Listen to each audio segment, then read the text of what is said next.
السلام عليكم ورحمة الله وبركاته. في ناس كتير جدا بتتكلم على المعايير بالنسبة لاختيار أفضل لاعب في القارة الأفريقية.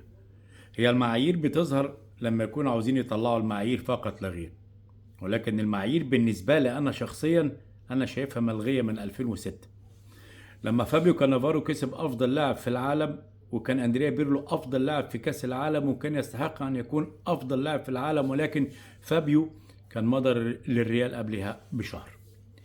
أنا بس بتذكر حاجات، أتذكر شنايدر لما كسب الثلاثية مع نادي الإنتر وما خدش أفضل لاعب في العالم ولا في أوروبا وما طلعش على الستيج. أتذكر إندرياس انيستا وكمان تشافي في 2012 لما كسبوا كل حاجة وما طلعوش على الستيج. هي دي المعايير اللي بيتكلموا عليها، إذا كان منتخبات، إذا كانوا بيتكلموا على المنتخبات، إذا كانت منتخبات أو أندية.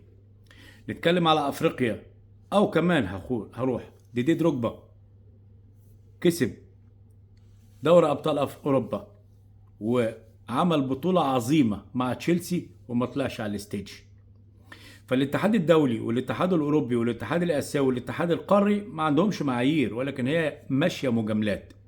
هخص بالذكر سفيان رحيمي السنة اللي فاتت مع نادي العين، رقم واحد في آسيا، هداف آسيا، هو السبب الرئيسي في الفوز بدوري ابطال اسيا مع العين، كسبان الهلال والنصر، اقوى فرقتين في المنطقه العربيه بالنسبه لدوري ابطال اسيا. هداف الاولمبياد، ما الاولمبياد مش في المعايير. معايير ايه اللي بتتكلموا عليها؟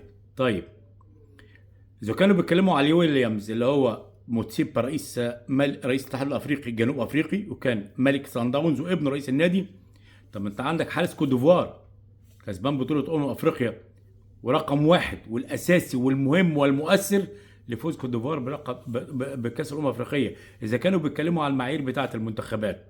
طيب زيزو كسبان كونفدراليه ومؤثر جدا، كسبان السوبر الافريقي ومؤثر جدا جدا. طيب مصطفى شوبير عمل 10 او 11 كلين شيت، ما حصلتش في تاريخ افريقيا ان حارس يعمل 10 او 11 كلين شيت ومع ذلك ما تحطش في المعايير علشان ما بيلعبش منتخب. المعايير اللي بنتكلم عليها، المعايير دي بتظهر اوقات، ولكن انا وجهة نظري مؤخرا المعايير ما عادش لها مقاييس. في مجاملات كتيره جدا بتحصل في الاتحاد الدولي والاتحاد الاوروبي والاتحاد الافريقي والاتحاد الاسيوي، وارجعوا 10 12 سنه فاتت هتعرفوا الاسماء التي لم يتم اختيارها وترشيحها ان يكونوا على الستيج. ليه بيختاروا اسم معين هو اللي يعمل البروباجندا؟ انا اتذكر في كاس العالم للانديه 2007 على ما اعتقد الاهلي خد برونزيه، ابو تريكه كان موجود، هو افضل لاعب في البطوله، خدها رونالدينيو. ليه؟ علشان اسمه رونالدينيو، عشان لما يشيل المفتاح لما كان في اليابان بتاع تويوتا ده لوحده يعمل رواج كبير جدا. اتلغى ابو تريكه بعد ما اتبلغ واتحط رونالدينيو. يا جماعه ما حدش يكلمنا على المعايير، المعايير دي مع ناس صافيه، ناس نقيه.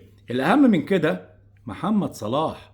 طب بلاش محمد صلاح عشان هنقول بنجامل، عمر مرموش ما يتحطش ضمن الاختيارات. محمد صلاح افضل لعيب اخر 4 شهور بالنسبه للبريمير ليج وافضل لعيب في العالم ما يكونش في الستيج.